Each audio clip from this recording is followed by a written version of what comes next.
education for sustainable development. First, I think we should all give you all a round of applause for being here. So let me start with that. We really appreciate your commitment.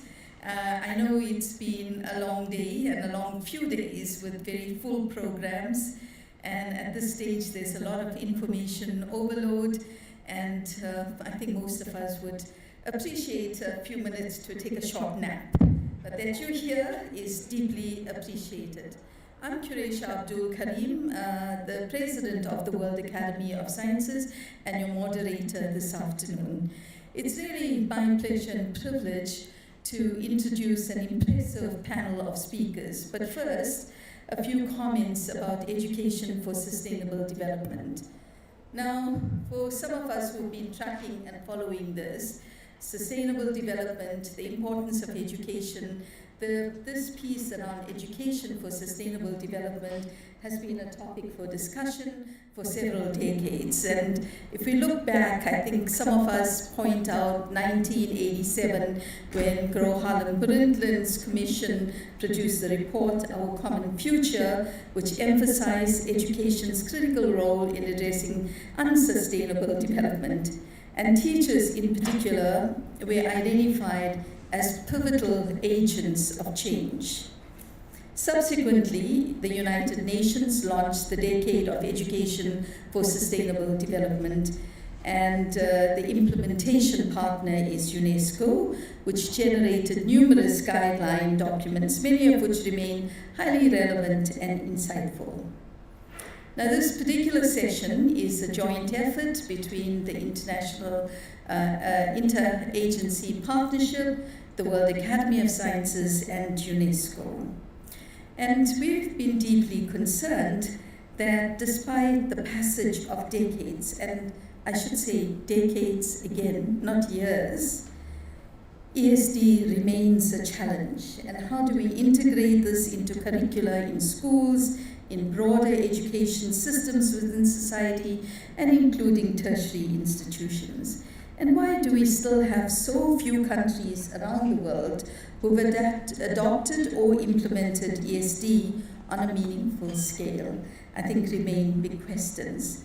In these tumultuous times that we find ourselves in, with shifting and uncertain geopolitical landscapes, with the convergence of climate change issues, wars and conflicts, large displaced populations, disruption of schooling and education and knowledge generation, and epidemics and pandemics, I think this topic becomes even more important as we take an all-of-society approach.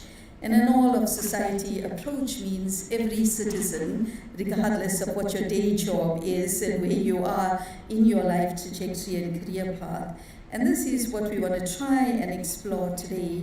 And we have an overarching theme of how, within rapidly changing societies and these growing existential threats, how does education support and facilitate reconnecting with nature? How do we help younger individuals comprehend and invest in both human security and planetary health?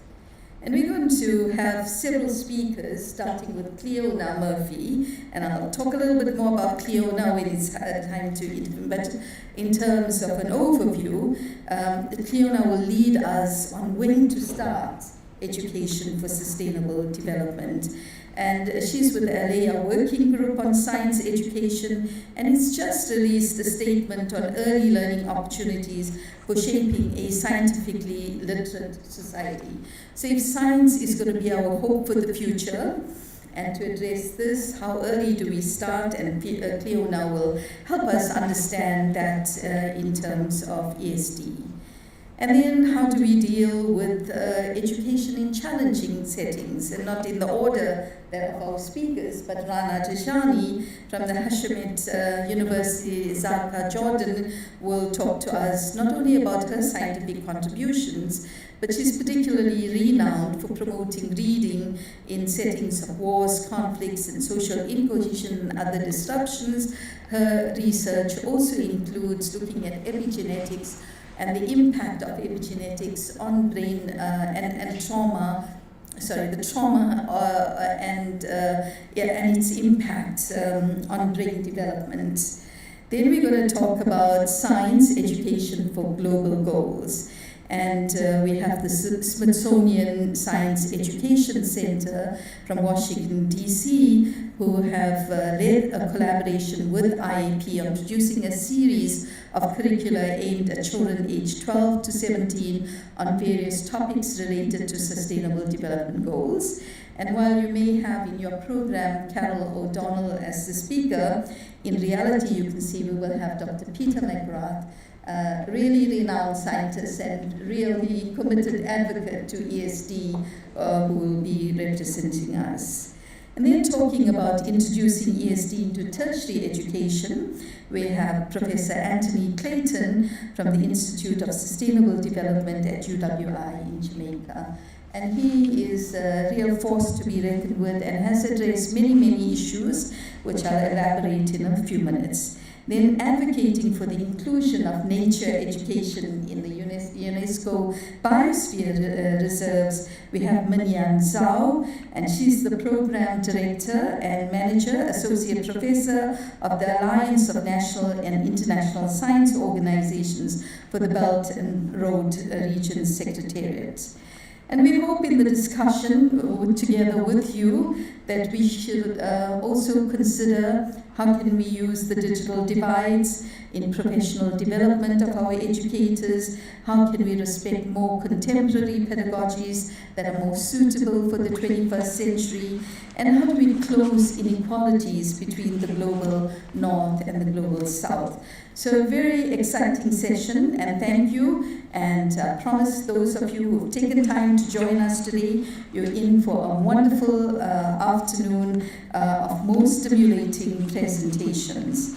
And we will start with the presentation from Cleona Murphy, who's a professor in science education at the Dublin City University. And she's an associate professor in science education and STEM education in global studies within this Institute of Education. She's deeply committed to teacher education, focusing on empowering both student and practicing teachers to enhance their confidence, skills, and passions for teaching science, which is only matched by her own passion. So she has a strong research background and has contributed to many facets of nature of science, inquiry-based science education, education for sustainability, and climate change education. So we have a perfect person to kick off this discussion, and over to you, Cleona. Thank you very much.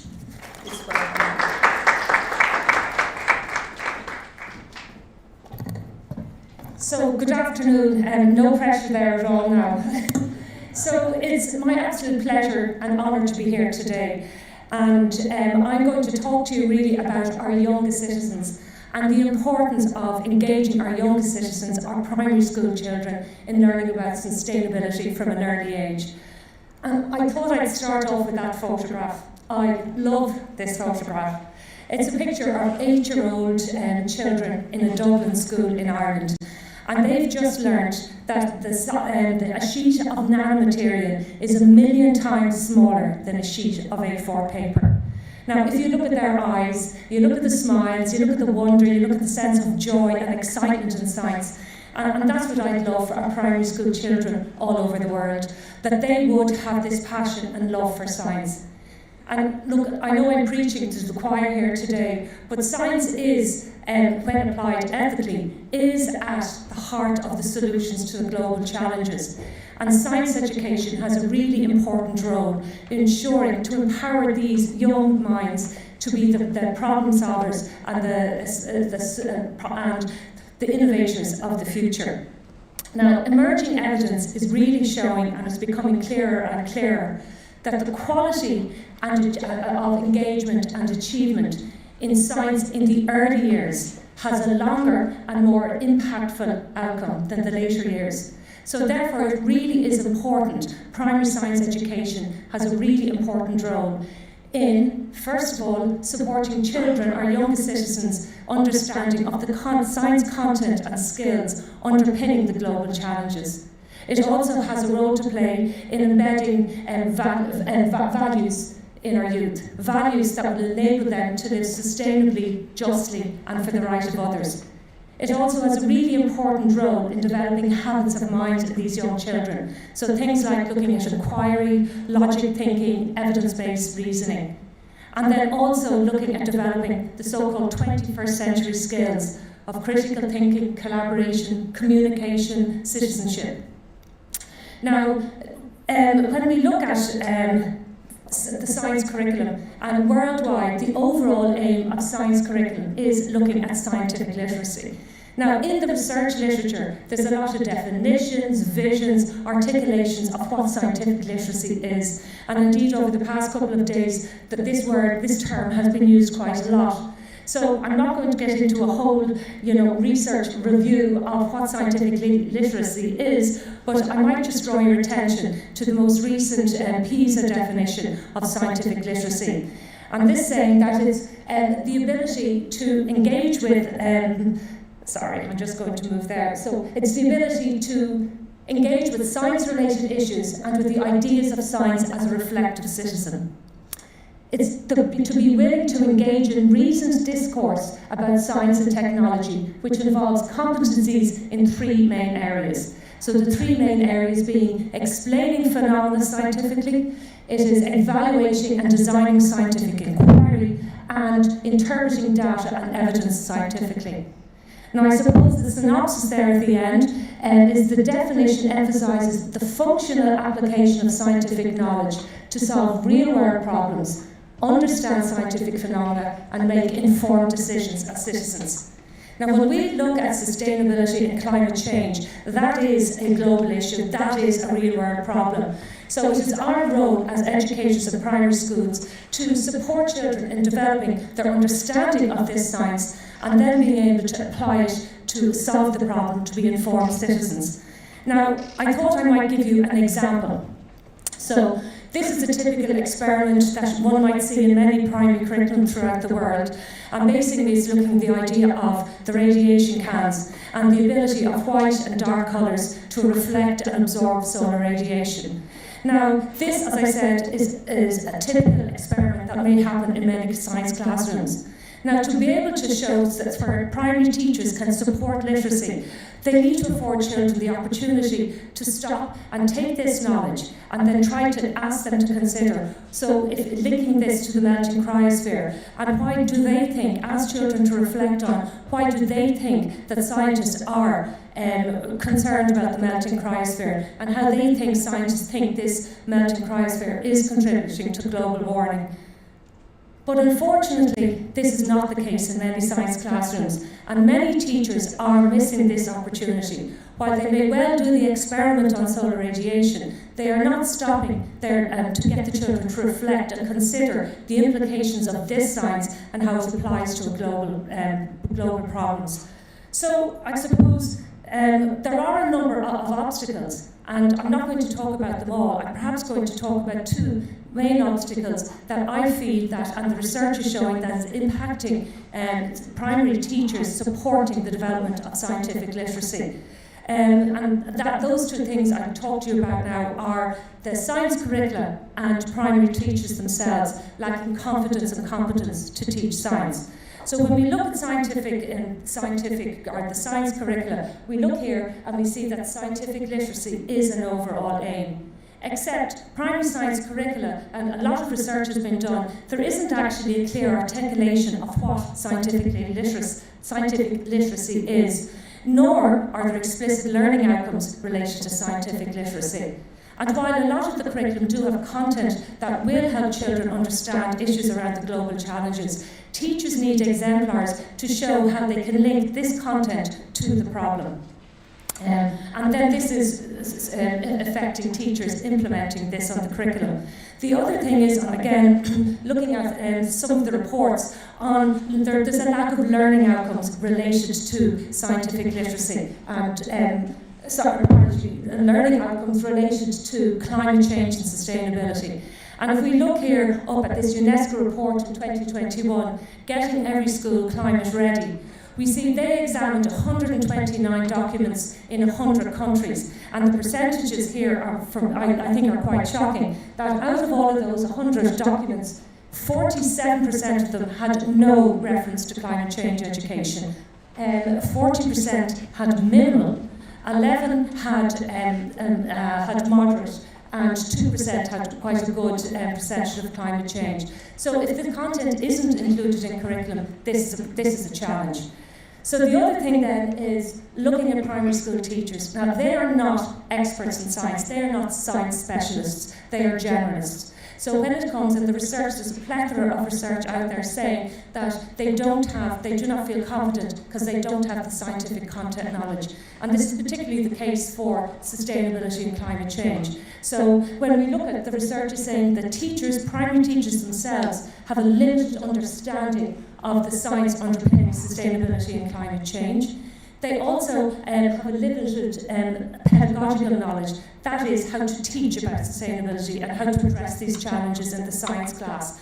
And then there is a dearth of professional learning to support these teachers. So we take all of this into account. It is impacting the effect of teaching and learning about sustainability and climate change in primary classrooms. And again, going up to this UNESCO document, Getting Every School Climate Ready, these percentages are quite shocking, I found. We're looking at that. Less than 40% of the teachers interviewed for this report said they felt confident to teach about climate change. And even lower percent, 33%, indicated being confident that they could effectively explain the effects of climate change in their region.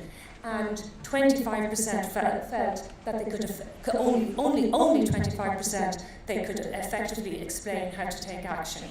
So somebody said, what is your key take-home message here? I suppose we've got to address these obstacles, and how to address these obstacles is to look at our teachers. And in terms of teachers, we need to address their competence and their confidence. So we need to look at professional learning for teachers. And in terms of professional learning, we need to address their conceptual knowledge, we need to address their pedagogical knowledge. We also have to move away from the typical traditional models of professional learning where one size fits all to a more sustained contextual-based professional learning. We also look, there's a plethora of education resources out there to support teaching about sustainability and climate change. But in these professional learning, teachers need to be introduced to these. They have to be introduced to the pedagogies that are being underpinned in these resources. They have to see how these resources are aligning with their curricula. And also in the professional learning that they actually have to engage in the choirs they themselves are going to be doing with the children. Looking then at the national curricula, teachers have to implement the curriculum. So if scientific literacy learning outcomes are not included on the curriculum, teachers won't teach it. Exactly the same for learning outcomes that explicitly relate to sustainability and climate change. If they're not included in curriculum, teachers won't teach it. We then need to take a look at assessment. So if we think it's important enough to teach, obviously it is, we need to look at assessing not only knowledge, but looking at skills and values and action. And then, of course, we have to see, is it going to work? So research has to be conducted to see how various initiatives to support our teachers, the messengers for the youth. And I'm going to end with the teachers are among the many messengers of knowledge that trusted by the youth. And I think that is my key take-home point today. We've got to support our teachers. Thank you.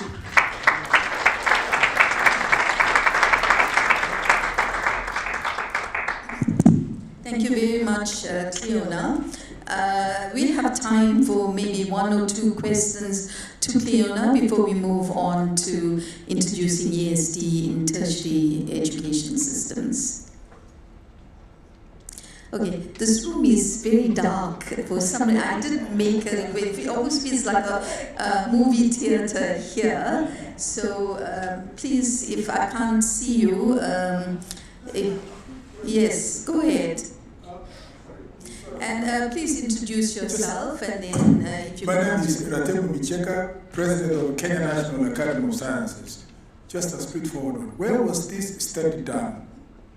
Or is it all over the world or something?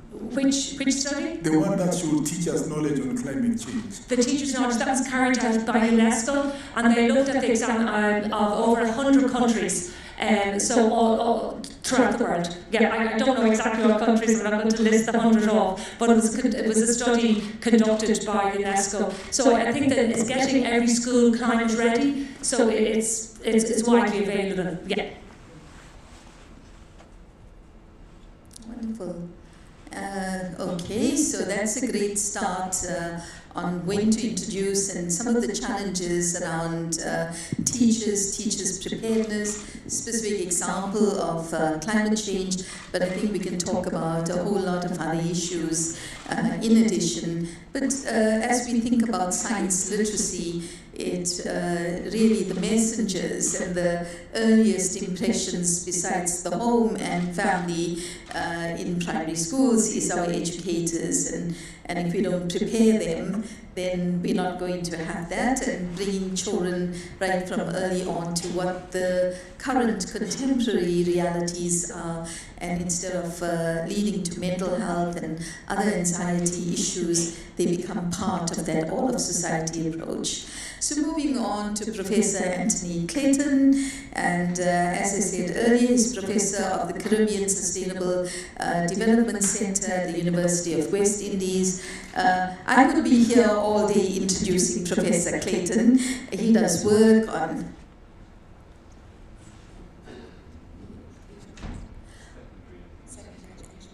Oh, I'm sorry, can we swap? Because you're always sitting like in this way. Okay. So we're going to have, we're going to move to secondary and tertiary. I thought we were going to just sandwich the secondary, in my apologies.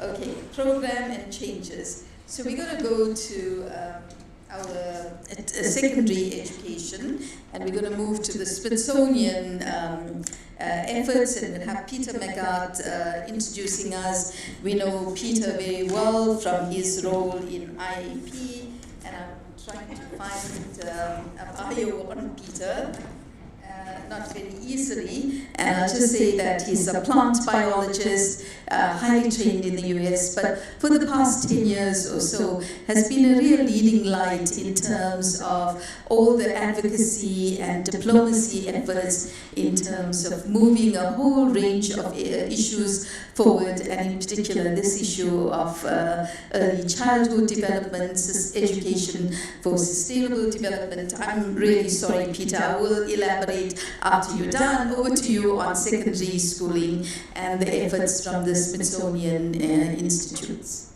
Thank you, Croatia. I have to say that I'm just a substitute anyway, so who I am doesn't matter so much. I'm presenting this on behalf of Carol O'Donnell, who's the director of the Smithsonian Science Education Center, who unfortunately got as far as Washington, D.C., or was it Chicago Airport the other day, and her flight was cancelled due to bad weather. So apologies on behalf of Carol, and I'm going to do my best to present her presentation. So just a couple of words on the Smithsonian Center. Most of you have probably heard about it. It covers a large number of institutions, mostly within the Washington, D.C. area, 21 museums, 9 research centers, including one in Panama, of course, on tropical ecology.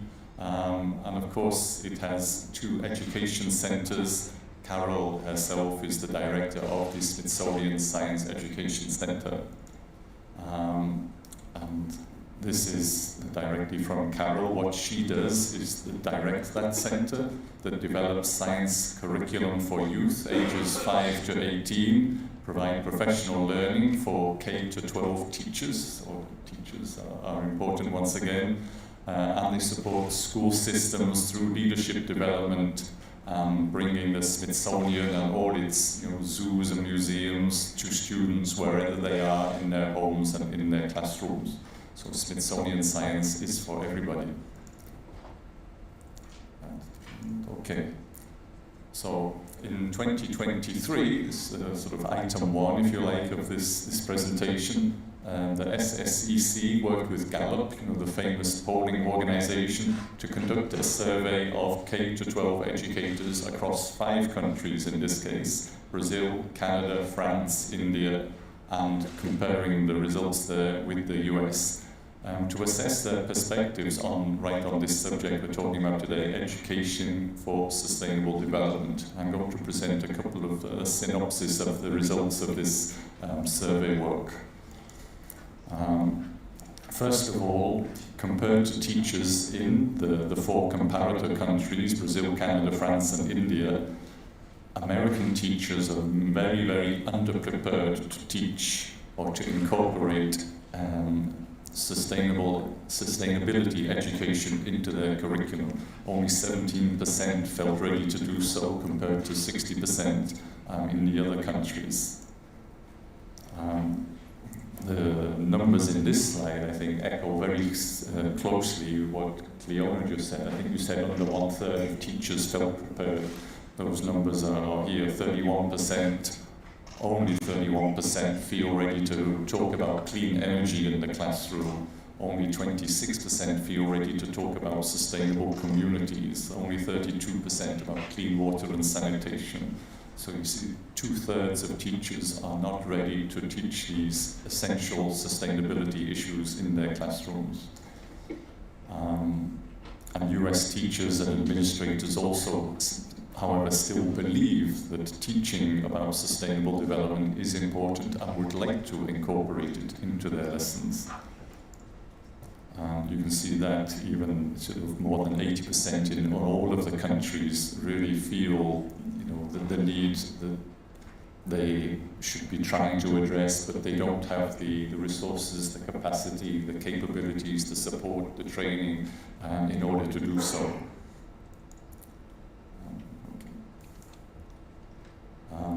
Maybe this is referring also to the same report that Cleona mentioned, the UNESCO report. About half of 100 countries reviewed had no mention of climate change in their national curriculum, while again 95% surveyed of primary and secondary teachers felt that teaching climate change is important, but less than 30% again felt ready to teach it. But again, the demand from the young people themselves, more than 70% of the young people really want to learn more about climate change and feel, to be made ready for the anticipated impacts. So what has the Smithsonian done about this? The idea here is to present opportunities. Oops, what happened? Okay, it's fine. Okay, the Smithsonian itself started developing these various curricula, and I'll come on to those in a minute.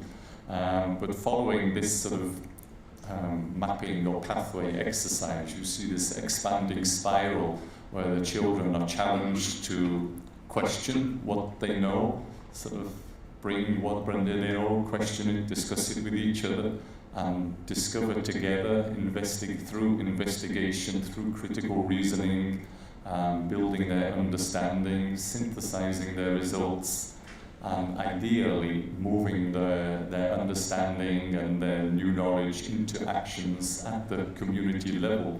So in this way, we're building scientific literacy and this idea of a sustainability mindset. So the Smithsonian has moved forward, taking the STEM education, looking at all these different aspects, not only in efforts to develop a transformative future through the education for sustainable development, but bringing in sort of issues very closely related to STEM education. We've talked about them a lot in the forum so far these last couple of days. Issues like agency and taking action, reflection and open-mindedness, equity and justice, and relationships and interconnection. These are all issues that must feed in to transforming our future in a just and equitable way. These are the curriculum that I've been mentioning. There are 13 of them so far. It's in a series called Science for Global Goals. I should know that better. So each of these curricula, biodiversity, biotechnology, climate action, are addressing one or more of the SDGs. These have been produced in collaboration with IAP, my organization, the Inter-Academy Partnership, starting the one on mosquito, actually, towards the bottom left was the first one that we did. That was really in a response to what was then the Zika outbreak in Latin America. That was the sort of the kickstart that people, people needed to understand, the children needed to understand about mosquitoes and transmission of diseases. And you can see also the third from the right on the top, COVID, how do I protect myself and others? And the bottom right on vaccines as well, produced during the pandemic, really responding to sort of critical issues that were very topical at those moments in time. So how do we use these, or how are these curricula designed? They use a lot of disciplines. The students are actually encouraged to go out into their community and research, gather information from their neighborhood. They act as young investigators, young researchers. I knew that would happen.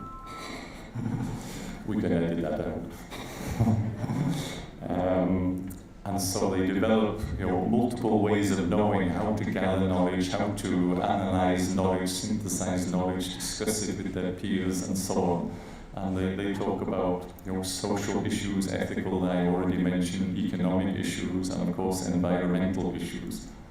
And also, as they're working their way through these curricula, they come across role models. We and the Smithsonian have made special attempts to bring in many different role models from different ages, genders, races, ethnicities, from around the world. You see the example here is a young lady from Nepal, with 2 children and so on. So just to give this idea that anybody can be a scientist anywhere. This is part of our network of IAP. We're present in more than 100 countries through the Academies of Science and Medicine. We help to identify these experts that are presented in the curricula or act as informing the development of the curricula or reviewing the sort of near final product as well. So there's a sort of peer review mechanism involved also. Just to touch on one here on biotechnology, so it goes, as you can see here, into the ethical implications. In this case, looking at facial recognition landmarks and diversity and race and ethnicity and so on and so on. And they're also available with each curriculum. There are teacher guides, so you can plan the sort of classroom procedures. I should say they're also available in different language. I think they're all available at least in Spanish, and there are translations of certain others. If you're interested in a translation into your own language, please contact us. If you're interested in getting these in front of your teachers, then the Smithsonian would like to, you can work with the Smithsonian and they will come to your country and present it, as they have done on many other occasions. If you remember the spiral that I showed, the sort of last point was action, and these are just sort of 5 actions from the presentations, the implementation of these curricula in different schools around the world. For example, in a school in Florida, rehomed native flora on school campuses to help preserve biodiversity. On the top right, in Panama, a school developed nature-based mosquito repellent to combat the spread of malaria. In France, they designed green bush shelters, with sort of plants and a little garden on top to help improve air quality and support the local bee populations. So these are all things, the kids have done their research in their community and come up with answers for local questions. Right now, I think these numbers are absolutely impressive, and congratulations to the Smithsonian for doing this. We estimate to have reached 6.7 million students, 50,000 educators have been trained in 108 countries. But of course, there is also always a need for more and more outreach. And just some of the sort of feedback that we've got. You see the chart on the left with students who engage with the Environmental Justice Guide. Before taking the curriculum, less than 30% had an understanding of what sustainable human existence would look like. And after working through the curriculum, that shot up to more than 80%. And you can see two teachers' impressions here. Students took action to get rid of styrofoam in their cafeteria after learning. I didn't realize I realized my students were more capable of action and deep thinking than I previously thought. I'm going to keep skipping for the interest of time, but come to the conclusions. So the implementation of education for sustainable development is not consistent across countries or educators who do want to teach it, but need the support and resources to do so. Through the Smithsonian's Global Goals project, we can help students discover the connections between themselves, their communities, and global issues. They can investigate issues using their communities as their laboratories. It's not mine, okay. And so on. We are now upending traditional approaches to inquiry-based science education. The project itself centers on student voices, on diverse perspectives, on representational role models, and an emphasis on inclusion. And filtering through the lenses of systems and futures thinking, this approach transforms education into an experience relevant to the complexities of the 21st century and integral to the accomplishment of the SDGs. Thank you.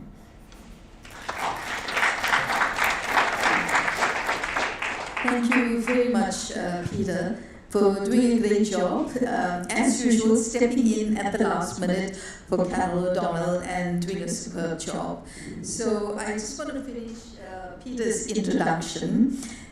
His life has been really clustered into 3 decades. So the first decade after his PhD, he focused on insect transmission and epidemiology of plant viruses, and this includes postdoc positions that he held at several institutions in Scotland and also in the US.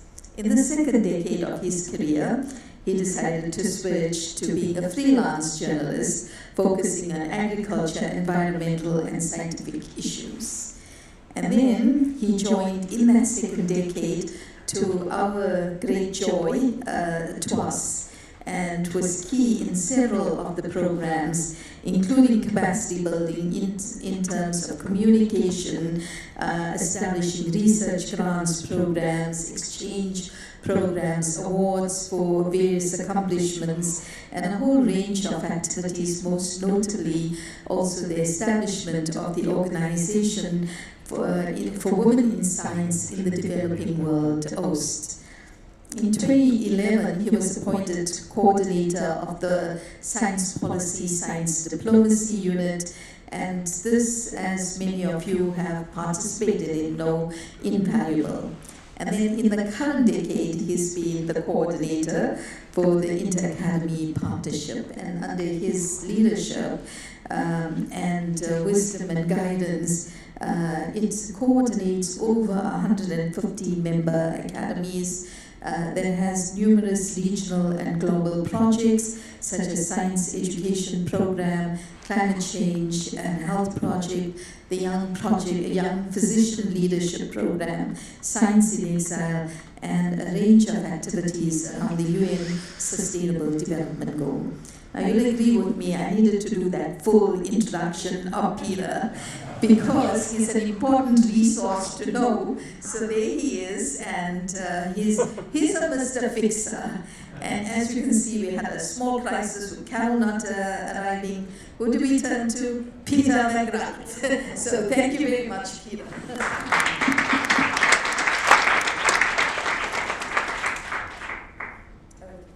So now we're going to move on to tertiary institutions. And Anthony Clayton, thank you very much for your patience. And he spent many years in the Caribbean working on sustainable development, also looking at assisting numerous governments in the global south on foresight exercises, looking at security issues, looking at economic issues. In TWAS, he chairs the economic and social science the subject category, being a TWAS fellow. He's active in a number of global initiatives, and I'm going to hand over to Tony. You know, he does economic diversification, trade. I was like, my mind boggles. How can one person's mind straddle so many different topics? But today he's going to talk to us about education and sustainable development in tertiary institutions. Thank you very much, Tony. Thank you very much, and good afternoon, everybody. Well, I was asked to look at how well we're doing in the tertiary education sector with regard to sustainable development. And you can have a quick look and we will find thousands, maybe tens of thousands of courses, university courses, that have the word sustainable or sustainable development in there somewhere. In pure and applied sciences, engineering, a lot in the social sciences, law, urban planning and policy and so forth. So you'd think that universities must be doing quite well, but there are several, I would pick out 3 areas which are still critically underserved. One of them is the science policy interface. I was in a discussion in this meeting yesterday and people were talking about the difficulties of translating scientific findings into the kind of language that politicians will understand. Well, I can recall having those identical discussions 30 years ago, and that's not good. That means that we still are working on some of those same problems. High-level, applied, multidisciplinary problem solving. We've been talking about multidisciplinarity again for decades, and we're still not good at it. It's one thing using the word, it's actually very hard to do well. And so this is another area where we are clearly not yet developing the skill sets that the world needs. And finally, developing policy in an age of change and uncertainty, it's actually very difficult to deal with high levels of uncertainty when you've got to make policy. Politicians can't really work with this. They say, look, tell me what I need to do. And you say, well, it's all about estimates of risk. It's all about probabilities. And this is genuinely hard. So these are 3 areas which everybody agrees are critically important, and yet universities are still not doing a great job of turning out people with the requisite skill sets. Now these are the kinds of challenges that we're up against.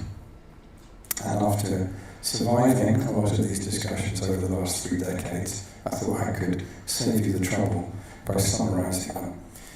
First, politicians can't really, it's very difficult for them to work with a long-term time horizon. And if you come along and say, well, we think we're going to have a problem, they say, well, when is this going to happen? Well, anytime in the next 10 to 15 years. That's at least 2 general elections away. And that's very hard for them to grapple with, because if they don't get re-elected once or twice, then they're not going to be in a position to formulate policy for the period anyway. And second, they have to calculate the political feasibility of the options that you're giving them and the perceived costs and benefits. Now, that means that in practice, we cannot just tell politicians, look, you can't do this anymore. You have to give them options, and those options have to be costed. And you have to explain to them what the potential benefits are, as well as the costs. Scientists, God bless them, still have this wonderful, touching, naive belief that if you give people the facts, that this is all you really need to do, and they will see what you're talking about. Unfortunately, there is no evidence that this is true. It's really not about the facts, it's about weaving the facts into a convincing narrative. A lot of scientists don't understand that the politician is dealing with multiple inputs, of which the scientific evidence is only one. We tend to think of it as having priorities with the politician. That is not always true. And we tend not to get, very often, most scientists are not comfortable at actually really getting engaged with the social and political trade-offs that are going to be involved in any major decision about changing out how our cities work, what our energy infrastructure is going to operate like, what our transport system should look like. You're going to create winners and losers, whatever you do. Politicians have to engage with that. Scientists tend not to want to have to deal with that. But if we can't make some effort to understand that, then this gulf will persist. So what I have found works much better is a solution-oriented approach. So this is where we have to give a politician a viable transition path from where we are now to how things could be and how they could be better than they are today. And you have to identify paths with particular characteristics. They have to have investment opportunities. So in other words, I've always found if I go to one of our politicians and I talk about the amount of the investment opportunities now available in renewable energy technologies, this is going to get traction in a way that if I just go and talk about, oh my God, climate change is going to be terrible, will have very little impact. They say, well, maybe it is going to be terrible, I don't know what to do with that. But if you go on and talk about investment opportunities, this is something that they can engage with. This is attractive. And we also have to get better at translating uncertainties. Of course, we are always dealing with doubt and a level of uncertainty, but we have to make some effort to translate that into probabilities. And we have to engage with the fact that there will inevitably be social and economic trade-offs, and we have to help the politicians find a viable transition path to get us through these changes. Now, let me just take a couple of examples. These are four, this is not a comprehensive list, there are others, but these are four of the really crucial, as I see it, sustainable development issues. And if we're not doing something to assist the world make better decisions about these four issues, then we're failing. We're going to have to address the fact that we're going to have a lot more people, probably, by the end of the century, maybe another 2 billion people. But then we're also going to be making a transition into a period of aging and demographic decline. And this is probably going to be a lot harder to handle in the period of population growth. So we've got two demographic challenges in the near term. With regard to that aging point, the median age on planet Earth is now 29. By the time we get to 2050, it will be 41. And we'll have 3 billion people on the planet over the age of 60. Now this is going to put an unprecedented level of strain on our social and economic systems. This is, there are very few similar opportunities in the whole of times in the whole of human history where we've had to deal with a predominantly elderly society, but that's what we're going into now. The fact that we're also going to be going through a period of enormous urban expansion as a result of A, demographic growth, B, internal migration, and third, increasingly, relocation out of flooded parts of urban settlement. A lot of the world's major cities grew up around ports, and many of them are now, we believe, going to be in flood-prone areas. Maybe 500-600 cities around the world are going to have to be partially evacuated. What that means is that we're going to be adding close to 4 billion people to urban populations. Now, this is all over the same period of time that these other changes are happening, which means we're going to have to find new solutions to urban development and growth that do not have the same energy and resource cost of the pattern of urban development that we've had until now. And of course, climate change. Well, we have gone past the 1.5 degree threshold. We're on course for minimum 2.5 degree we could be reaching 4 by the end of the century. Now, at this point, we are starting to talk about some catastrophic outcomes, including large-scale forced migration away from parts of the world that are going to become too hot, too dry, too arid for human existence. Now, all of these challenges are going to be coming up over the same period of time, so we will not have the luxury of solving just one problem at a time. We're going to have to come up with solutions to all of them. Now, in very general terms, again, I've done the math for you on this, I can give you the directions of change. That's the easy part. We have to become much more efficient with how we get our food and energy, water, and manage our waste. We have to adjust to a very different age structure in society, find new solutions to urban living, and that means greatly reducing the cost of construction, looking at the whole way we organise cities to minimise the demand for transport and so forth, and make a transition to low-carbon energy supplies. Now, because a lot of the problems are actually deeply interrelated, some of the solutions are as well. Now, this is where the Academy really needs to step up. These are the kinds of areas where we should be doing the kind of integrated research that's actually going to come up with answers to some of these problems. Now, this is, I find, quite a useful way to think about it, because this gives a sense of the race against time that we're in. This is a schematic representation of humanity's chances of survival, and I think it's a U-shaped curve. Now, the crucial factor is this: will the rate of climate change exceed the rate of technological advance? Or will the rate of technological advance exceed the rate of climate change?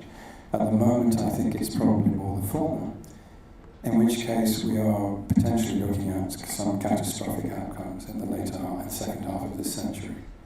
If, on the other hand, we can accelerate the rate of transition into the more energy and resource efficient technologies and technological solutions that we're going to need, then by the end of the century we're in a very good place with energy and resource efficient cities, low carbon energy sources, net zero buildings, autonomous vehicles and so forth. So all we've got here is two very highly divergent outcomes. Which one we get will depend critically on the quality of decision making and implementation over the course of the next couple of decades. And that again is where I think academies need to be fully engaged. So how do we meet challenges on this scale?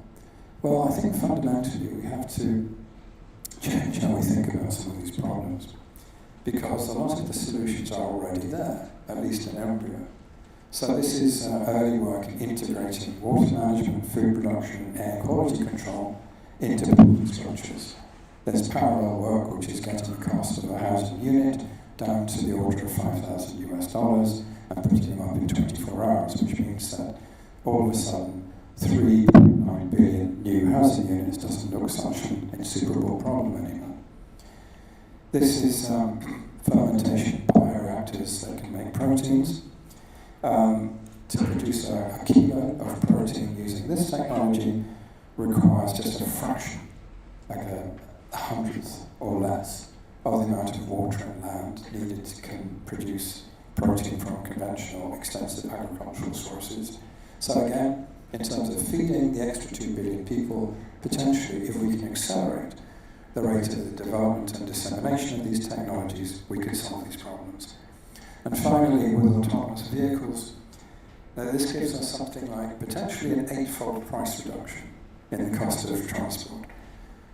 Very rough estimate, the United States, if it went over entirely to autonomous vehicles for personal use and for freight could take something like 80% of all the vehicles off the roads and still get all the people and freight movements than it does now, but for an eightfold reduction in cost.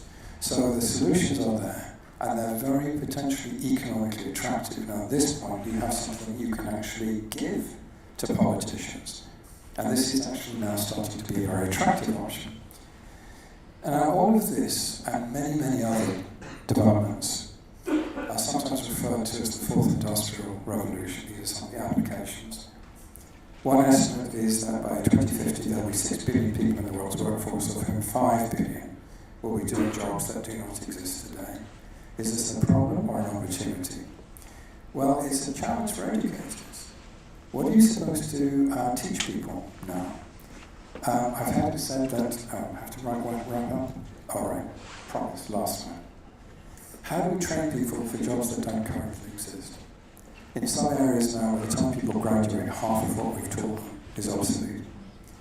They're going to be using technologies that may not have been, invented yet, and we're going to ask them to be solving problems that we don't currently know about. So the challenge for universities is, first of all, how do we gear up to that challenge? And second, do we still need universities to do this? Just think about this for a minute.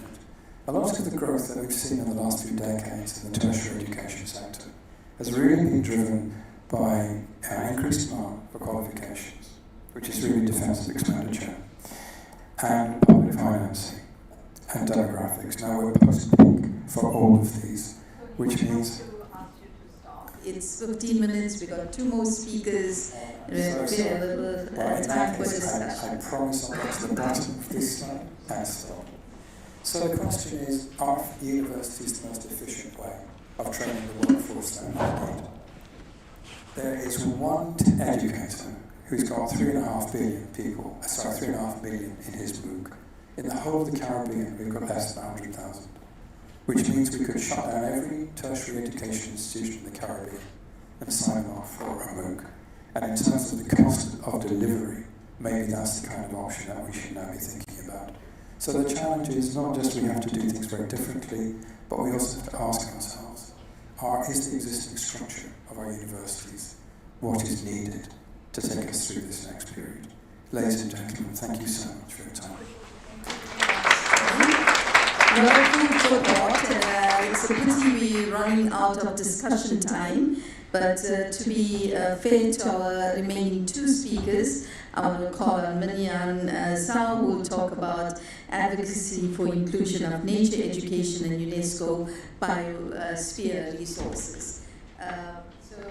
Minyan is really well qualified and highly accomplished scientist, and together with ANSO and China Men and Biosphere efforts has been leading the team in drafting the Hanma Consensus Initiative, and that's entitled Strengthening the Sustainable Development of Nature Education and Promoting Harmonious Coexistence Between Man and Nature. And she's also been an advocate for inclusion of nature education as a topic at the 5th World Congress of Biosphere Reserves that's scheduled to take place in Hangzhou, China in 2025, and is the executive coordinator for Tell the Story of Nature Education in the World. And this initiative invites international friends and partners to collaborate in promoting nature education globally. Over to you, Minyan Zhao.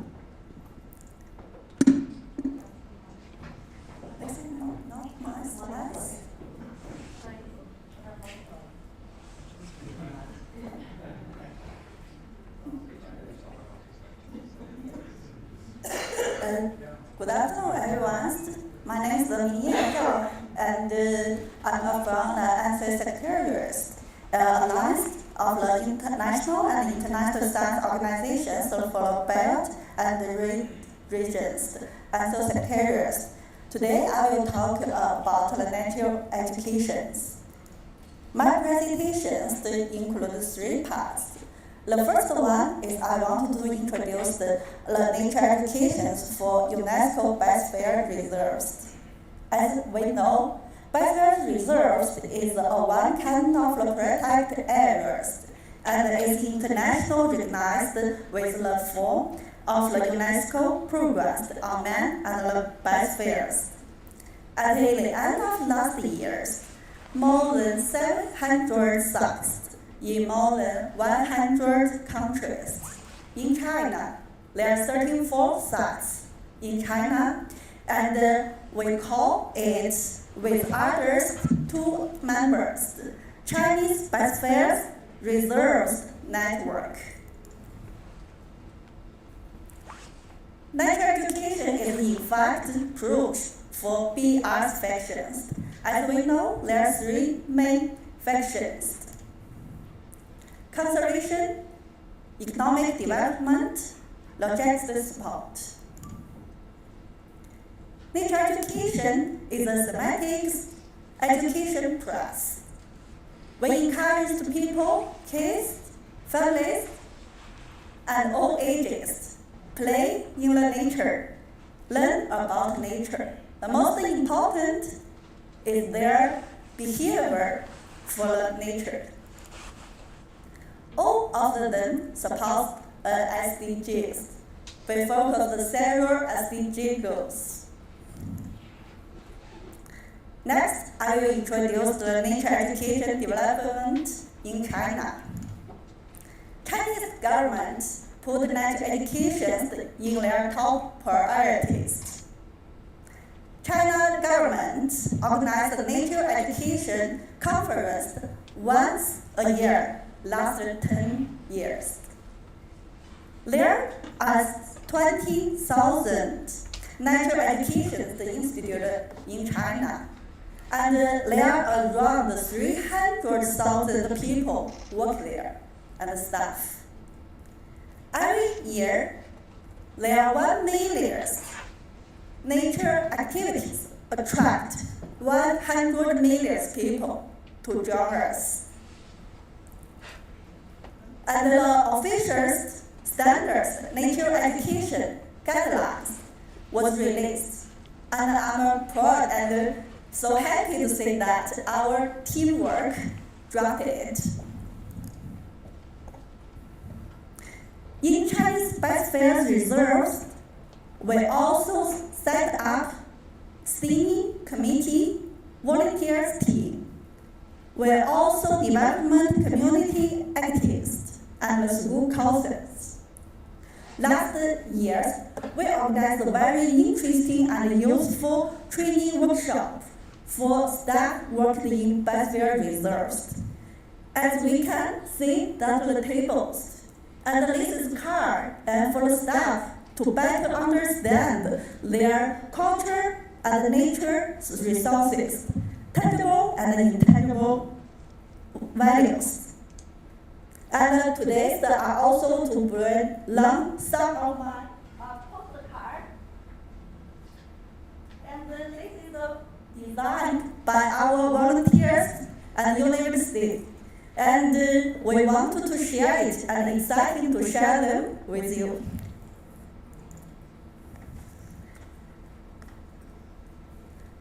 Part 3. I want to introduce my organizations, the ANSO, as a supporting form of nature education for the Global South. ANSO is supported by Chinese Academy of Sciences. It's non-government international organizations.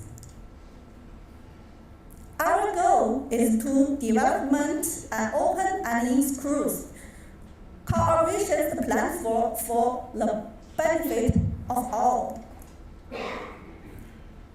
At the end of last year, there are 78 members organizations across the 52 countries, and we also have some international organizations members. And to support the SDG goals, and also focused some food security, public health, green technology, clean energy, conservation. And we have some toolkits: scholarship, fellowship, science program, and conference programs. nature education is one of our kind of the science program. Recent years, also at China Map, developing some cooperations focused on nature education. And we can see these pictures. In 2021, and we hold exhibitions in China and in Beijing and Kunming City. We also invite the policy makers to attend us the ceremony and our exhibitions. And the last years, we also to launch the initiatives, and it's a main goals and to strengthen the sustainability and the development of the nature education and promote the human, the harmonious coexistence between man and the nature. And this year we have good news. Also, and with the China Map, we got a successful flight, the big project, and it's very interesting and is UNESCO's participant programs. This program is focused on women's role and contributions to nature education. Next year, we will also together to hold the same event, the Story of the Nature Education, the fourth World Conference of the Biosphere Reserves, and it will be happened on September in Hangzhou, China. And you are welcome to China and join us and share your country's good lessons and good practice of your countries and your institutes. Also has big priorities for supporting the nature education activities, not only in China, but also for the global south. We are ready to increase the enhanced cooperation with UNESCO MAP programs and best reserves. Thanks for your kind attention. Thanks. Thank you very much, Professor Zhao. And then we move on, not last but least, Professor Rana Deshani, who is a professor in molecular cell biology, but and a very accomplished academician with many fellowships, etc. So distinguished, but we want to focus more on social entrepreneur and global thought leader, has won the UNESCO International Literary Prize. And her book, We Love Reading, an initiative, has established over 8,000 libraries in over 70 countries. And she's also contributed to defining how we measure success in this current complex era and epoch that we live in. Rana, over to you on how do we really look at early education in challenging settings. Yes. Thank you very much. And I'm the last, and the last is the best. I promised you three things. One, you're going to go home with something practical to do about education for sustainable development. Two, a gift, if you're lucky to get up here when I'm done and get a book. And three, an emotional roller coaster as I go through my talk. So first I'm going to start by saying Assalamu alaikum, which means peace upon you in my language. And the title of my talk is a famous quote by a Nobel Prize physicist. I'm not going to tell you what it is. I'm an educator, so you have to do your homework so you can figure out who actually said that. But I'm going to start by asking a 30-second period of silence for my colleagues and academics and your colleagues and academics in Gaza who have been killed. And I start with Professor Fitar Wassif, who was a physicist who may have been with us today. Unfortunately, she was killed along with her whole family, and over 110 academics in Gaza as a result of the Israeli Zionist colonial forces. And not alone, the teachers that have been killed, the health workers, the journalists, the women, the men, and the children. So let's have a 30-second moment of silence for them.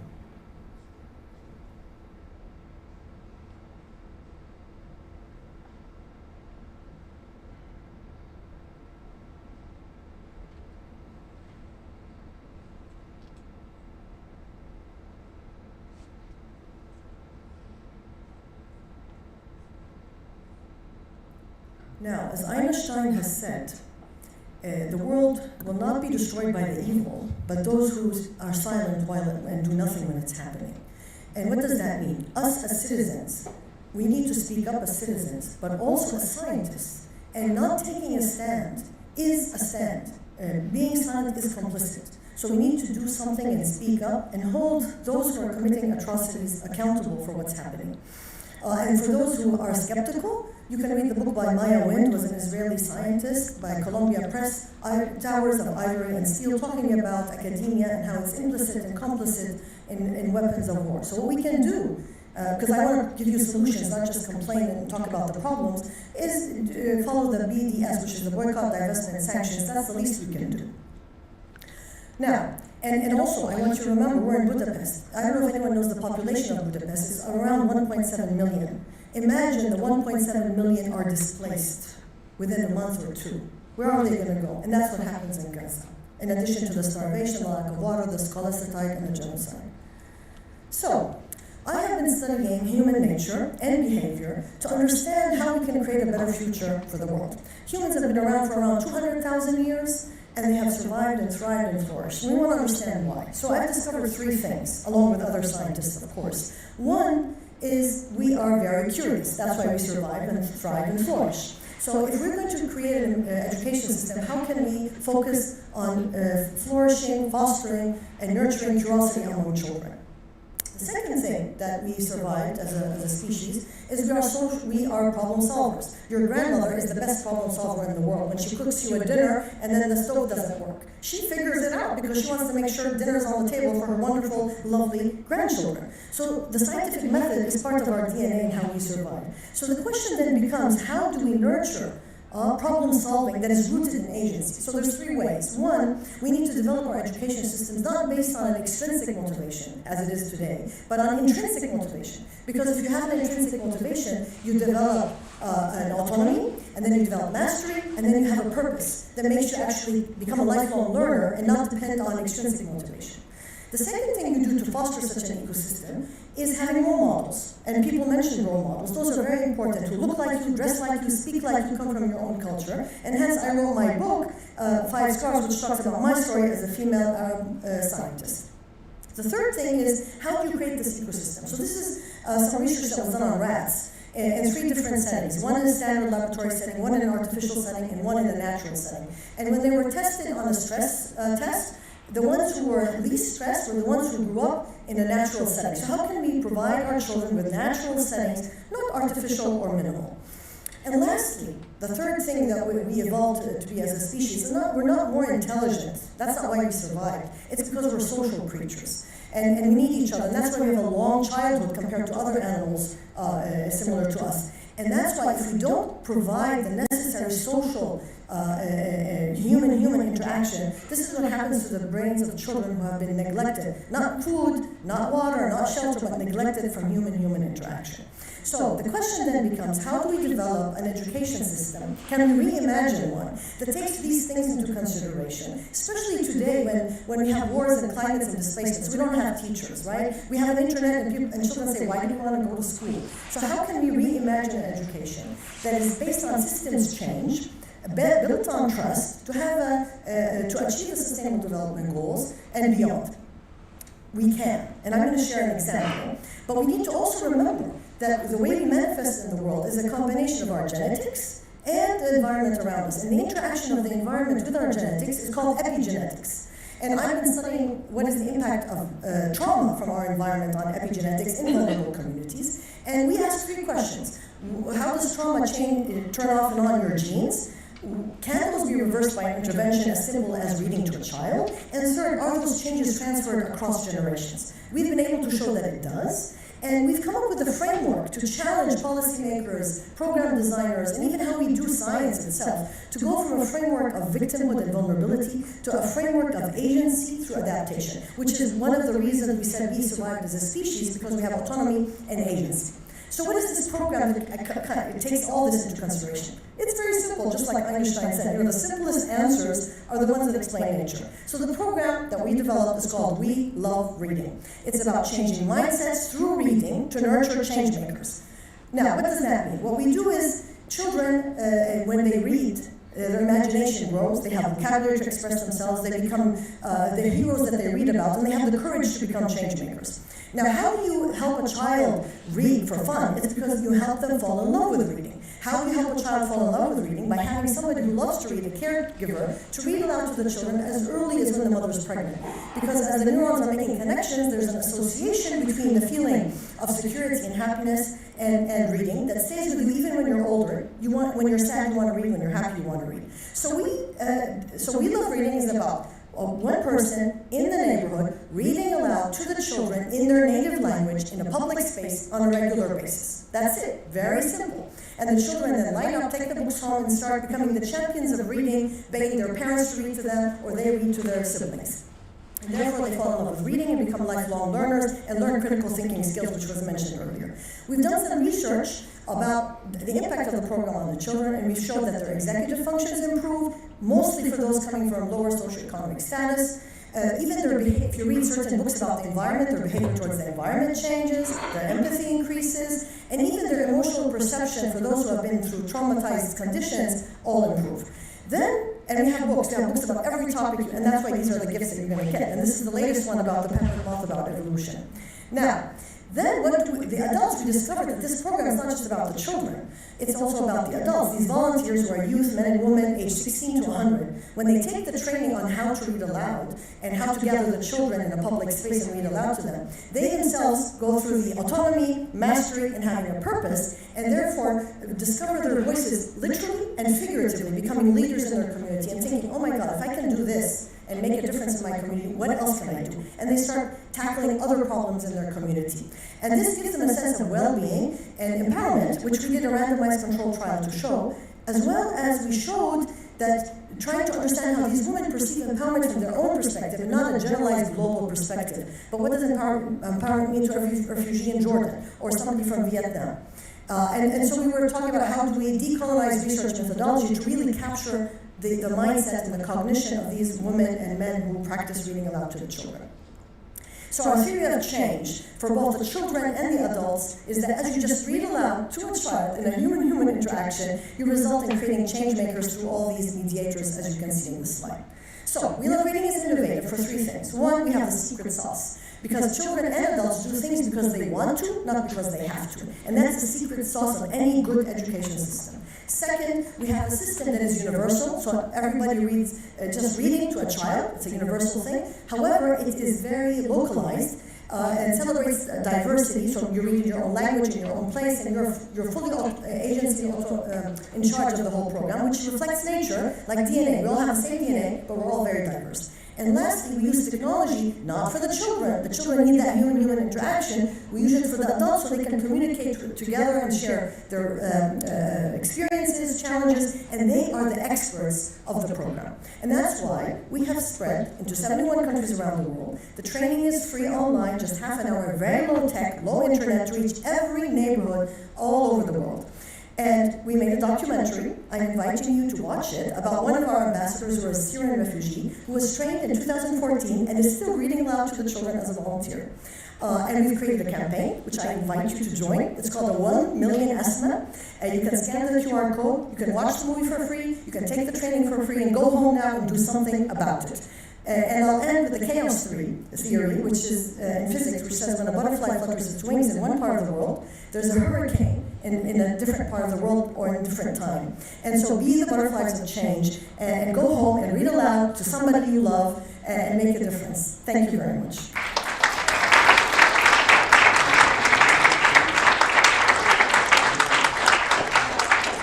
Thank you very much, Rana, for that very inspiring and for impressive set of presentations we've had.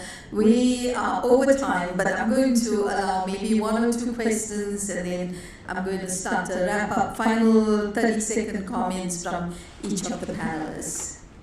So we've learned about challenges. I'm looking for hands up. Very dark, maybe late, everyone's tired. Okay, I don't see any hands going up. So I'm going to turn to the speakers, and we've heard everything from early childhood development. One of the things we've also learned in epigenetics is the first 1,000 days of a child's life is important for the entire life trajectory. And that first 1,000 days starts from conception to the second birthday. It's such a short period of time that we can define what the entire life of this child can be. And it seems like such a small investment, and we still don't do it. And Rana's intervention tells us something so pragmatic that can have so much impact and feeds into that first 1,000 days, but ongoing schooling, agency, mastery. But we're going to start in that direction now. Rana, 30 seconds for your final message for this audience. That have been great. They sat here and listened to everything, long day. So what can we send them away with? Trust yourself. And if you can dream something, then it is possible. And it's not about creating a big thing or a big program. Start small, and then that small thing, and focus on quality, and you do it because you have a passion, and then you will change the world one person at a time, 1 minute at a time, one day at a time. And write your story. We need more stories, we need more role models. And don't think you're just, oh, I'm just a normal person. No, you're special, your DNA is special. Nobody has your DNA that ever lived, that lives today, that will live in the future. Even your twin, if you have an identical twin, they're different because of epigenetics. So go out there and make change. Thank you. Minyan? I think every day we are busy with our life and with our work. And the nature education, I think, is a very great to activities. And before the sections, Peter asked me to things. Maybe we can together to launch the project, and so how to evaluations our activities all around the world, focused on the North globals. And because in our country in China, and most the evaluation and focus the people's and the kinds of activities, also for the impact of the natural education. So I think maybe we can together to launch the how to evaluate and how to help the people, the staff, and they work in the best way and protect the areas to do and to help, because it's one of the citizens' the well-being first. Thank you. Thank you. Peter? Okay, thank you. I'm going to come back to Rana's presentation where you presented the Einstein quote that if we stay silent, we are complicit, and we're potentially, as Tony said, we're entering existential crisis. What is the answer?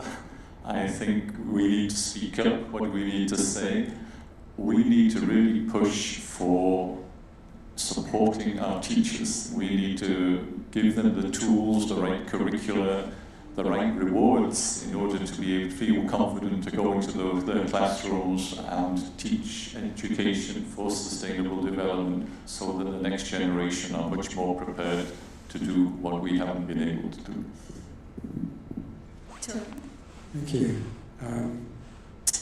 I hope I didn't give you too daunting a challenge, but I think it is. It is a large challenge. We really do not want to be back here in another 30 years still talking about the difficulties of getting politicians to listen. And many people who work in climate change in particular are very, very disheartened at the moment. But it's actually us that needs to raise the game. We do have to do more to understand the way that governments think, the way that politicians have to make decisions. And they don't always do it for the most creditable of reasons, but they do operate under different constraints. I think we have to work harder at this. And I think we have to start by realizing that many of the great global challenges do have some fairly deep interconnections. And so the solutions that we bring forward also have to be more integrated solutions. We've talked about interdisciplinarity for a long time, but there's not many people doing it well. So there are a few areas like this where I think we need to raise our game. Thank you. Thank you. No pressure. I'm just going to reiterate a point and to use somebody else's saying, and that teachers are the agents of change, the most respected by our youth. And education is so important for the future, so we need to support our teachers so they can effectively support our children to develop the knowledge, skills, values and attitudes that we need for a sustainable and valuable future. Thank you very much, and I think we've had some sobering presentations, we've had some pragmatic presentations, we've also had some inspiring presentations. You've been made aware of a whole range of resources that are out there that you can tap into, but you've also been given some hints, and more than hints, but tips to be agents of change, each of us. And that there are many challenges out there.